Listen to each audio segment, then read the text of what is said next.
Сәлеметсіңдер ме менің дарынды оқушыларым? Сауатташу сабағына қош келдіңдер. Балалар, суретте нені көріп тұрсыңдар? Дұрыс, бұл орман. Орманда нелер мекен етеді? Дұрыс айтасыңдар. Орманда қасқыр, түлкі, қоян, аю мекен етеді. Оларды бір сөзбен қалай атаймыз? Дұрыс айтасыңдар. Аңдар. Демек, балаларымыз бүгін ың әрпімен дыбысымен танысамыз. Заттың сынын білдіретін сөздерді ажыратамыз. Сонымен қатар ертегіні мазмұндап үйренеміз. Балалар, бұл ың әрпі. Ың аңдар деген сөзде кездесіп тұр. Аңдар деген сөзде ың әрпі сөздің қай бөлігінде кездесіп тұр? Дұрыс айтасың, сөздің ортасында. Балалар, ың әрпінің бас әрпі болмайды. Себебі ың әрпінен басталатын сөздер қазақ тілінде кездеспейді. Балалар, бұл ың әрпінің жазбаша түрі. Мысалы, қоңыз. Байқасаңыздар, ың әрпі сөздің ортасында кездесіп тұр. Ал енді мен сендерге сөздерді айтып отырайын, сендер ың әрпі қай сөзде кездесетінін ажыратуға үйренесіңдер. Он, шана, қоңырау, тышқан, шаңсорғыш, саңырау құлақ, жаңғақ. Ал енді жауаптарымызды тексеріп көрейік. Қай сөздерде ың әрпі кездеседі екен? Дұрыс, тамаша. Жаңғақ, саңырау құлақ, шаңсорғыш және қоңырау сөздерінде ың әрпі кездеседі екен.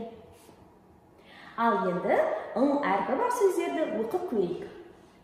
Дың-дың, қоңыраумын. Дың-дың, соғыламын. Дың-дың, қағыламын. Балалар, қоңыраудың дыбысын қай кезде естиміз? Дұрыс айтасыңдар. Сабақ басталар кезде және сабақ аяқталған кезде. Суретке назар аударайық. Суретте қандай жәндікті көріп тұрмыз? Дұрыс айтасыңдар. Құмырсқаны көріп тұрмыз. Ендеше құмырсқа туралы ертегіні тыңдайық.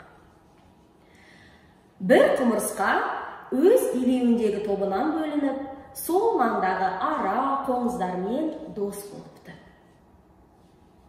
Бірде жем іздеп шыққан құмырсқа жол үстінен бір дән тауып алады.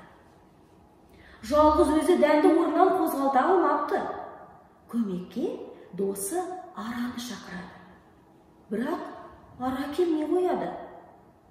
Қоңыз да құмырсқаның сөзін құлағына ілмей ұшып кетеді.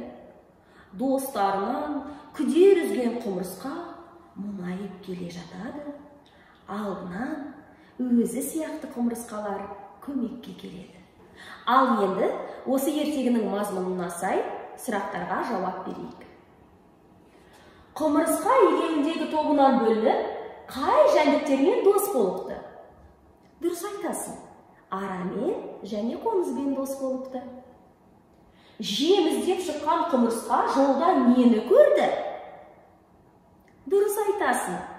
Дәнді көрді. Құмырсқа дәнді неге көтере алмады? Қалай ойлайсыңдар? Дұрыс, мүмкін дән құмырсқа үшін ауыр болған шығар.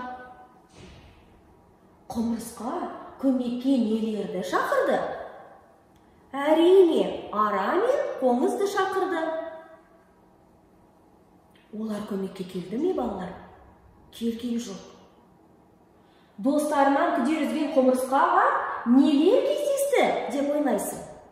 Дұрыс айтасың. Өзі сияқты құмырсқалар, яғни құмырсқаның адал достары көмекке келді. Адал дос қандай болады екен? Ойланып көрейікші. Адал дос шыншыл болады, жанашыр болады, яғни көмекке келеді, көмекші болады және мейірімді болады. Сендердің де адал достарың көп болсын. Заттың түсін, түрін, пішінін, көлемін, сапасын білдіретін сөздер қандай деген сұраққа жауап береді? Мысалы, қызыл алма. Қандай алма? Қызыл алма. Заттың түсін білдіріп тұр. Келесі. Үлкен үй. Қандай үй? Үлкен үй. Заттың көлемін білдіріп тұр. Мейірімді әже. Қандай әже? Мейірімді әже. Заттың сапасын білдіріп тұр. Ал енді сол жағында орналасқан бағанда заттың сынын білдіретін сөздер, оң жақ бағанда заттың атын білдіретін сөздер. Осы сөздерді байланыстырып көрейік. Жыртқыш не болуы мүмкін? Ойланып көрші. Тау ма, шырша ма, аң ба, бөлме ме, әлде сызғыш па? Ал енді барлық сөздерді сәйкестендіріп көр. Тамаша, жарайсың. Жыртқыш аң. Қандай аң? Жыртқыш аң. Кең бөлме. Қандай бөлме? Кең бөлме. Биік тау. Қандай тау? Биік тау. Жасыл шырша. Қандай шырша? Жасыл шырша. Жарайсыңдар балалар. Осымен бүгінгі сабағымыз аяқталды. Біздің білім қоржынымызға ң әрпі түсті. Осымен сіздерді құттықтаймын.